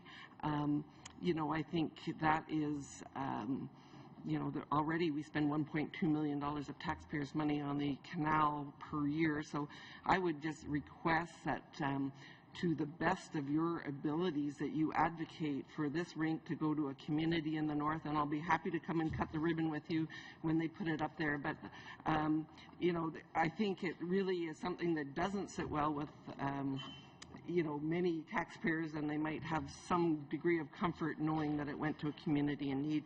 My final, this is actually going to go back to the issue around the United Nations Declaration, and I know the minister said that National Chief Bellegarde said it doesn't mean veto. He's also said 3 times it means the right to say yes, the right to say no. I've mentioned this a number of times. We've talked about the complication when things go across jurisdictional boundaries. We talk about the free, prior, and informed consent. We look at what you've committed to in S3, where you're going to try and come up with something, but you have a lot of commitments that sort of cross-section each other, as we talked about in the debates yesterday around S3. We've talked about it in terms of pipelines. So I guess what I would ask is, has to give any degree of comfort in terms of what you're doing and where you're going, have you considered a Supreme Court of Canada reference in terms of what that will mean in these complicated situations, so that before you sort of move forward in a way that has not had appropriate interpretations, that we have the right to an appropriate interpretation? Well, I think the discussion paper that Minister Carr and Minister McKenna have released, and that is and in how we go forward on environmental assessment in large projects is I think truly respectful of Indigenous rights, but also Indigenous knowledge. That Indigenous people must be included at the earliest time in a project at its idea stage. And Minister, I don't disagree with that at all. I absolutely agree, and I think most companies, if they don't, they need to recognize that they need to start the conversations. The government needs to start the conversations. But I'm talking about, a commitment around legislative process, changing laws of this country, and not knowing exactly what those results might ultimately end up being. And so I think, it's not inappropriate. I mean, discussion papers are great, but I think understanding implications from a legal perspective is also very important. So we're very committed to consulting as we move forward on this rights recognition framework. Some of what you are discussing is being dealt with at the working group on laws and policy that Minister Jody Wilson-Raybould chairs. But basically, as we go out to consult about the kind of clarity and the kind of understanding that Canadians require in terms of how we will enshrine right recognition framework for Canada, will be this hugely important work of this next chapter. my next area of concern is we have had the opportunity, both as a committee and myself as an individual, to visit friendship centers across this country. They, in my opinion, do a very significant work, and to be frank, they do it on a shoestring budget. Consistently in the last couple of years, I've had panicked calls saying, we have no commitment for our money, we have no commitment for our money. They string stuff together. In some cases, they lay off staff. They have to look at their lease spots. So I know there's money for an urban Aboriginal strategy, but are you going to commit today that we are not going to have our, and I know there's more organizations than just friendship centers that deliver services, but I'm going to say in specific, can you commit that they are not going to have to do this scramble year after year after year where they're making panic phone calls to you and panic phone calls to the critics? Or Thank you for the question. This is a really important area. The recent census data confirmed to us that Aboriginal people, Indigenous peoples, are increasingly living in urban areas. If there's a specific organization that you're concerned about, please contact me and I'd be happy to follow up on details on that. But we've been trying to reach out to a number, I've heard from a number of MPs and made sure that they've got the information available about the ongoing funding for friendship centers, which we have committed to and should be widely known. If people are not aware, they should reach out to us. The point that I want to make here is that yes, we do have a new, in fact, in Supplementary Estimates B, you'll see that there is a reference there to the funding that is part of the urban programming for Indigenous peoples. But this is one of many programs of our government that respond to the needs of Indigenous peoples in urban areas. You heard last week there are great announcements about a national housing strategy, and obviously that's going to be incredibly important to urban Indigenous peoples. We also have new funding for early learning and childcare. We have programs such as Aboriginal Head Start for urban and northern communities that's connected to the Aboriginal Head Start program on reserve. So there's actually a large package of programming. We recognize there's always a need for more, and in fact we've had a grants and a call for proposals for more programming. There's been tremendous interest in that particular call for proposals that we'll be announcing results of very soon, and so this is something that we will continue to have to look at how we can expand. Questioning now moves to MP Angus. Thank you, Chair. Minister Philpott, I'm looking at the recent Auditor General report on the problems of the First Nation and Inuit dental. And the program can't really tell where they're yielding results. They're pointing to deficiencies that exist. And I refer you to one of your own departmental documents from British Columbia region that said that that in both for First Nation Child and Family Services and for First Nation Inuit Health Branch, that they were, quote, denying dental even in emergency situations. That was the BC report. I can give it to you if you want. And that, quote, more and more dentists refuse to deal with Health Canada because of the very long delays in getting paid. So given the fact that dentists don't want to deal with the department, do you think that that is a reason that we're having serious problems with the dental issues for First Nation children? Well, as you know, the Auditor General's report spoke to the large amount of programming that we have for dental care and oral health, and I certainly appreciated the Auditor General's report and had an opportunity to meet with him. One of the challenges around oral health is that it has been severely underfunded in the past. So you look at something like the Children's Oral Health Initiative, which has been widely acclaimed as being very, very successful. We were only up until recently able to provide that to about half of the potential recipients because the program had been flatlined since its creation at $4.5 million per year. Thankfully, in last year's budget, we were able to receive an investment of $45 million over 5 years, which will essentially roughly triple the potential opportunities of what that program can do. There is, without question, work to be done on moving to a more outcomes-based approach of tracking the results of that program, but the department was unable to develop a new strategy and determine how that could be expanded and how they could change to a more results and outcomes-based, because they did not have the funding that they needed to expand. And thankfully this is done, and the department is working very actively on developing that framework. Well, it was a real honor to have you in our community. Kashechewan, you've seen the conditions that the people are facing there. We have no dental services in Kashechewan. We have children who are being fed Tylenol on a daily basis. I've contacted you about this, but this is ground zero of the failure to deliver programming to children in First Nation communities. So in terms of the situation in Kashechewan, how do we transform this? If we don't have dentists who are going in, it doesn't matter how many studies are done, kids are suffering. Well, thank you for calling that to my attention. As a result of you speaking to me about that and other requests that I had, I have had the opportunity to look into this situation. In fact, I had the opportunity to meet with Chief Leo Friday recently, and I had that meeting with one of my assistant deputy ministers. I raised the issue of why we're having trouble getting dentists and dental care for that community, and we acknowledge that, like many other parts of the work that we do, human resources is a real challenge for us, and getting these healthcare professionals to communities is very, very difficult in many cases. So there's still work to be done in Kashechewan, but this is something that the senior levels of my department are working on to be able to address and determine how we can get better dental care in that community. Thank you very much for that. One last question on dental.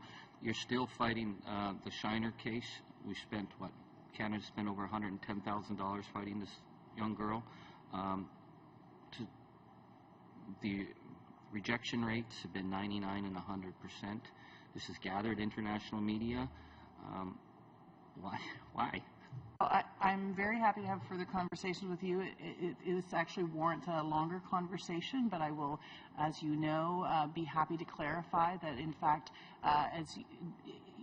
access to orthodontics care is not a universal benefit in Canada, but the First Nations Inuit Health Branch actually approves more opportunities for orthodontic care for medically necessary cases than any other public benefit plan in the country, but we don't provide, for example, access to care for cosmetic cases.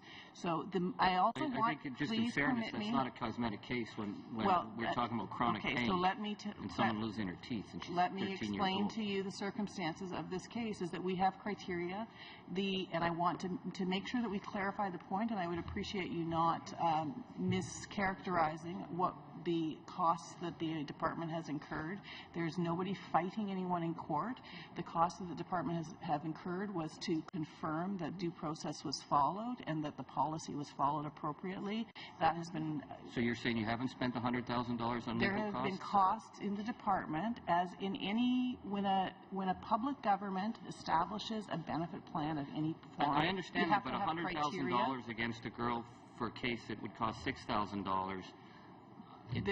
This has when been you have rejection rates repeatedly of 99%. addressed, and it has been affirmed that the policy benefit plan has been followed appropriately. Like all other aspects of the non-insured health benefit plan, this particular part of the policy and everything else are constantly something that we look at and determine whether there need to be policy changes. We're in an active process of that in our government, and we will look forward to further conversations about the policy. And so they will be back in court in January, February, so we can assume there will be more costs to Canada? As I said, this is something that I am following. We want to make sure that we have the right and responsible policies associated with the non-insured health benefits plan, but I can assure you that the policy was followed appropriately in this case, and that's been reaffirmed on repeated occasions. In terms of the Canadian Human Rights Tribunal ruling, I'm pleased to see movement on Jordan's Principle, which are still in non-compliance on child and family services. There's still serious concerns, and Parliament and both ministers voted to move that $155 million shortfall that was identified, and that money did not flow. Actions matter in this. Why did your department ignore the order of Parliament to flow that $155 million to get funding into a very, very broken and underfunded system? Well, very short. So, again, I'm happy to give you further details at another occasion. This is a really important issue, and you know that we have put hundreds of millions of dollars into addressing Jordan's principle and child welfare, new money that wasn't there before. There is much more work to be done on child welfare. That's why I've called an emergency The child meeting. welfare money has been identified by the Harper government. You're just following through. Questioning now has to move to MP Amos. Thank you, Madam Chair. I'd like to pick up on the line of questioning I advanced earlier, and I'd like to maybe open the opportunity for Deputy Wild to add to this, because I know he's been involved in the initial discussions around opening discussions with our Algonquin people on the Quebec side. I'm most interested to know, in the context of a negotiation, if there were one to be moved forward, how would the public of this region be engaged?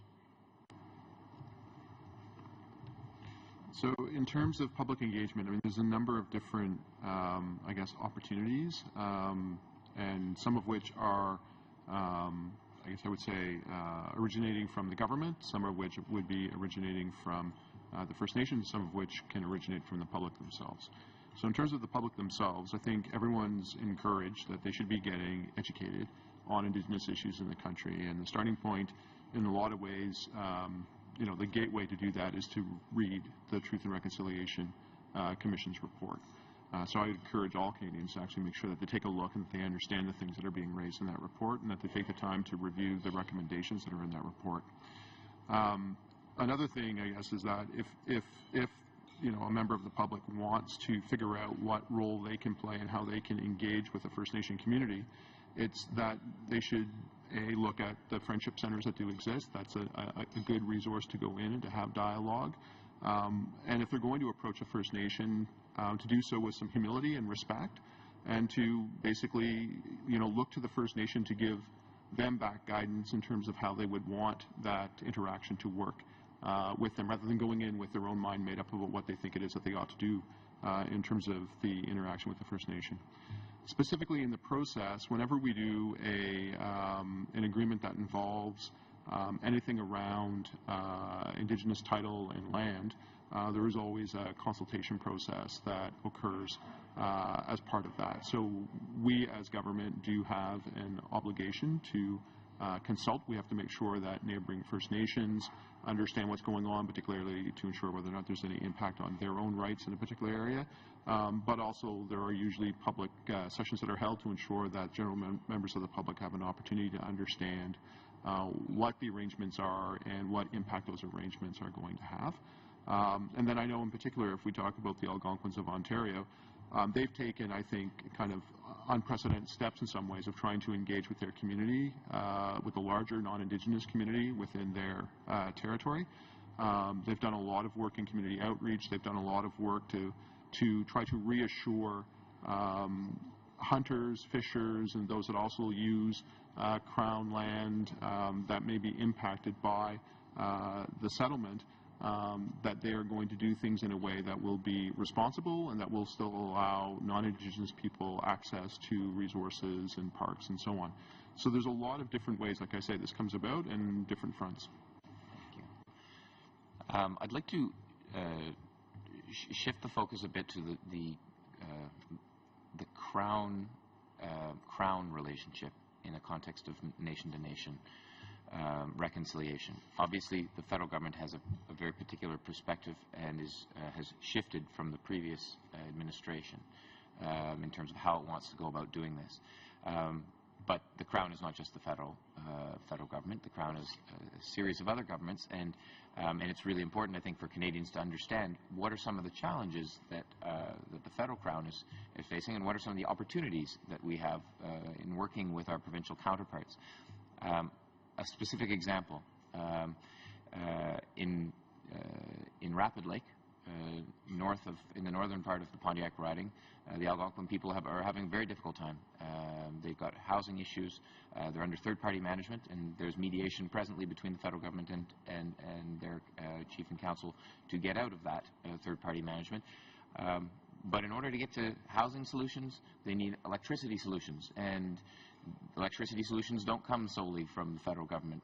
So I wonder, I mean, that's just a specific example which demonstrates how the nation-to-nation relationship isn't just a one-directional or a bilateral thing. I wonder if a comment could be made more generally on that, the provincial role and what the federal government's doing with the province, and if there's time for a specific comment on that case of the Algonquin's Barrier Lake. I think that would be appreciated by people in my riding. I'll start because you're absolutely right that where it affects us very directly are on some of the settlements that we're trying to make around land, around treaty land entitlements, and where provinces or territories have to agree on parcels of land that would be part of the settlement. And so that is sometimes tough work. And we need the provinces and territories as part of these solutions. And sometimes it is the place where the politics and the reality of reconciliation with non-Indigenous people is part of that deal with leased land or things that happen to be Crown but are leased. And so I think we are I think getting to a place where the provinces and territories understand that this is the only way to peace in the valley. This is the way that we will have reconciliation in our time. And so it's a very important piece. But as you say, with housing, the way we ended up working to get the hydro to Kanjikam in order to have new houses, that these are the kinds of integrated approaches, but nothing more important than on the child and welfare that Jane's working on with the provinces and the territories at trilateral tables. 15 seconds. I'll just tell you one thing that I think is kind of interesting is that I brought with me today, in case anyone ever wants to read them, but you can find them on the internet, is the principles with which our government has determined that we will conduct ourselves in our relationship with Indigenous peoples, the 10 principles. And some of the provinces actually now are working on their own, developing their own set of principles based on recognition of rights. And we are obviously working on specific issues. Questioning now moves to MP Waugh for a 5-minute period. Okay. Thank you, Chair. I'm going to go back to this financial transparency. I have to. I've got 2 First Nation bands in my province of Saskatchewan right now. So when you gutted the First Nation Financial Transparency Act, Minister Bennett, and now I guess it goes to Minister Philpott, your government said you promised a new system of transparency. And now we've heard from Thunderchild, Onion Lake, and I'm going to pull out 3 or 4 more. When's it coming? What do I tell them? They're watching here today. They're frustrated. I'm very happy to respond to that question. And this is something that Minister Bennett did speak to. We have across the country heard from First Nations about their feelings towards the First Nations Financial Transparency Act. We have gone out and consulted on that. There have been dozens of engagement sessions taking place, and uniformly it has been requested that the act be repealed. We are embarking on a new fiscal relationship. There's actually very good news to report on that. In fact, there'll be more news that you'll hear about this next week at the First Nations Special Chiefs Assembly of the Assembly of First Nations around how this is working. And I can tell you that through using First Nations-led organizations like the First Nations Financial Management Board, that communities are building capacity for what they need and want to do, and that is to take control of their communities, to be able to develop mechanisms by which they can conduct themselves, how they will report in a transparent, open, and accountable way to their peoples. And this is the way forward, which we believe is much more effective, has enabled communities to successfully get out of third-party management and do so responsibly. Well, so how does a band member right now obtain proof of misuse from a band chief when he or she is not obligated to do so? So you see the frustrations? You're going to get pockets in every province and territory in this country because there is no accountability. They don't report back to you. They don't report, as we've seen in my 2 communities in my province, they're not even reporting back to their own band members. This is a big problem, and you've promised to fix it. When are you going to fix it? You've done away with the Transparency Act, so when are you going to fix the loophole? Well, I will tell you that it's impossible to put every group into one basket because there are very individual circumstances, and we are obviously working with communities to address these issues on a community-by-community basis, but we're doing so in a spirit of respect and a spirit of capacity building. What do I say to Harrison and Charmaine Stick about responsible on this behalf? When they have come to Ottawa, now they're in court in Regina, what do I say to them? Well, I would be happy to hear their specific concerns and make sure that we get an answer to them. But as I say, we are working, both our department as well as organizations, First Nation-led organizations, to help improve the ability of communities to be able to do what all responsible governments ought to do. This is work that happens every single day. I'd be happy to say our treasurer may want to speak to some of the specifics of it. So how long is this going to take? Part of the minister's commitment in terms of a mandate letter commitment is to establish a new fiscal relationship with First Nations peoples. We have commenced that dialogue. We have done with the Assembly of First Nations and have undertaken regional engagement sessions under 3 pillars: sufficiency of funding, predictability of funding, and accountability.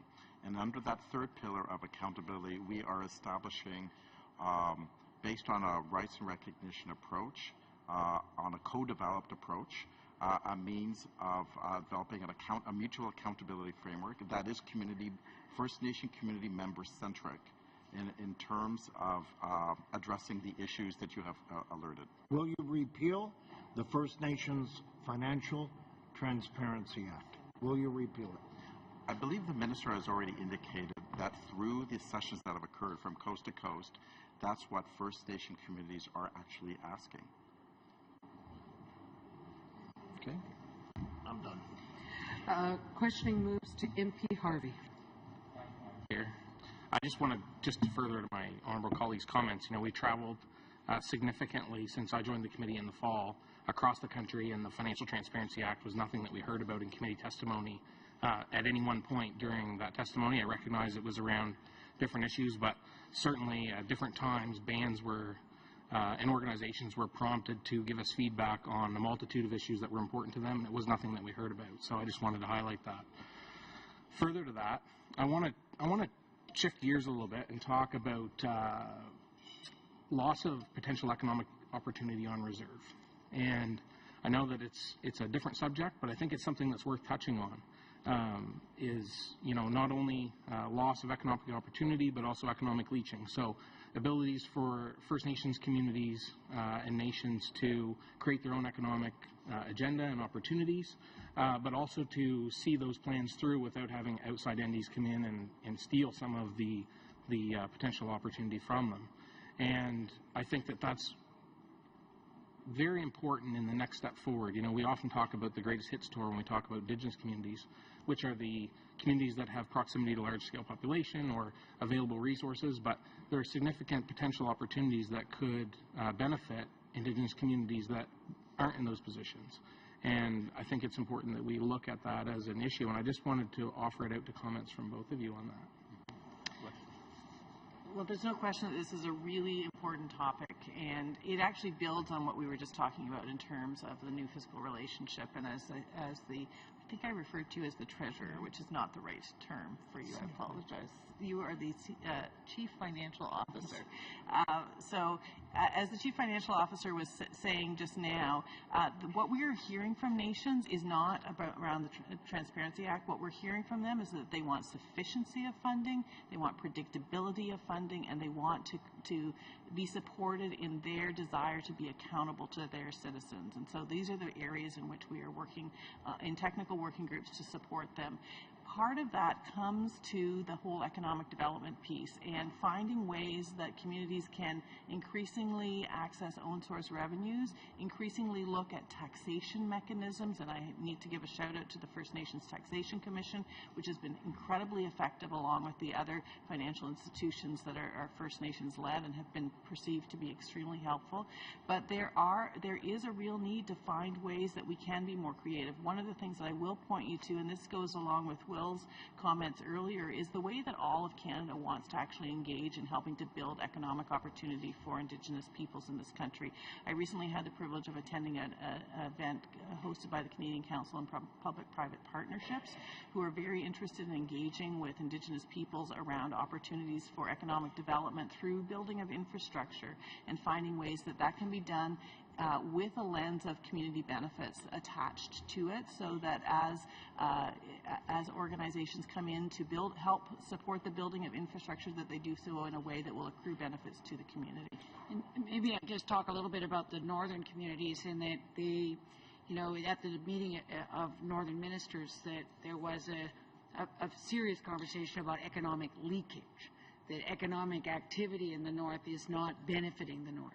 And so a lot of these companies are owned by southern enterprises, and that we actually have to figure out a new way of doing this. What Zita Cobb brought to Newfoundland during the cabinet time was this idea of transparency is the new green, that people should know when they stay at her hotel or eat her fish or see the furniture made, how much of that money stayed up in her community, and so at Fogo Island. So I think we're trying to take this, what she calls economic nutrition labeling, into communities, so that consumers know whether this is benefiting just Southerners or urban companies, non-Indigenous companies, or whether it really does benefit Indigenous communities. And just before I run out of time, really quickly, if either one of you want to offer just a brief comment on, what you believe the take-home message is from each of your departments, your respective departments, in terms of what you hope for the future. Well, one of the things I would hope the committee would take home from our conversation today is the sense that we are really working in a deeply interconnected way, hand in hand, together on advancing the responsibility of our government to reconcile our relationship with Indigenous peoples based on the recognition of rights, and that we cannot get it done unless we simultaneously energize both tracks. We only have about 2 minutes for MP Viersen, and then we'll take a little bit of time to do our vote. Thank you, Madam Chair. Minister Philpott, now that you're responsible for Financial Transparency Act, Minister Bennett had said she was not going to enforce that bill, which seemed like a complete dereliction of the rule of law in the country of Canada. Will you be moving to repeal the Financial Transparency Act and replacing it with something else? Thank you for asking that. As I think I need to re-emphasize the way that we have a responsibility based on inherent Aboriginal and treaty rights with Indigenous peoples to respect them, Will you be to repealing listen the act? to them, and they have widely, uniformly called for a repeal of the Act. It would be highly disrespectful of us not to take those requests seriously. Will you be repealing We are looking in that direction, but we cannot repeal it until the other mechanisms are in place that will allow communities to go forward. But you're not enforcing it. We are making sure that we work in a respectful way with communities to make sure they have the financial and fiscal tools they require. The other area that I'd like to talk about a little bit is we've got comments both from the Premier of the Northwest Territories and Calvin Heinen about the lack of consultation that has come in regards to pipeline development and also the northern drilling ban. Do you have any comments to that, or it just seems like your government is very much in favor of consultations when they are looking to delay something, but when it comes to implementing something, there's no need for consultations. Do you have any comments to that? Yes, I mean, what we are doing now is launching a robust consultation on an Arctic policy framework. That will include not only the premiers, but communities and Premier Indigenous said that he got a phone call 45 minutes before the announcement. Yeah. do you not consult the 4 projects? I think free, that prior, and informed consent. This was a decision that was taken that will be reviewed in 5 years, and we are working on the science. Okay. Thank you so much. Thank you for attending, and now we need to go through Subs B and get some votes done. So supplementary estimates B 2017-18. Vote 1B under the Canadian High Arctic Research Station, and votes 1B, 7B, 9B, and 10B under the Department of Indian Affairs and Northern Development. Shall vote 1B under the Canadian High Arctic Research Station carry? Shall vote 1B under the Department of Indian Affairs and Northern Development carry? Shall vote 7B under the Department of Indian Affairs and Northern Development carry? On division. Shall vote 9B under the Department of Indian Affairs and Northern Development carry? Shall vote 10B under the Department of Indian Affairs and Northern Development carry? On division. And I need a vote here. Shall I report the supplementary estimates B